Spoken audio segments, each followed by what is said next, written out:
Hi everyone, welcome to today's video on Kubernetes best practices.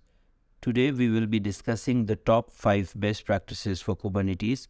First, use namespaces to organize resources. Namespaces allow you to create virtual clusters within a physical Kubernetes cluster, providing an additional layer of abstraction to organize your resources and control access to them. This is important because it helps prevent resource conflicts and makes it easier to manage and monitor your applications. By using namespaces, you can ensure that your applications are running in a separate, isolated environment and that resources are allocated properly. Number 2 is to define resource limits and requests. Kubernetes allows you to specify resource limits and requests for your containers, which helps ensure that each container has the resources it needs to run smoothly. By setting resource limits and requests, you can prevent resource contention and improve the stability and performance of your applications. This is important because it helps ensure that your applications are running efficiently and that resources are being used effectively. Number 3 is use liveness and readiness probe.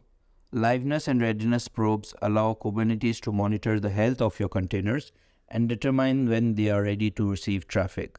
By using these probes, you can prevent Kubernetes from sending traffic to unhealthy containers, reducing the risk of downtime and improving the reliability of your applications. This is important because it ensures that your applications are always available to users and that downtime is minimized. Use CONFIGMAPS and secrets for configuration. CONFIGMAPS and secrets allow you to store configuration data separately from your application code, making it easier to update configuration settings without having to redeploy your application.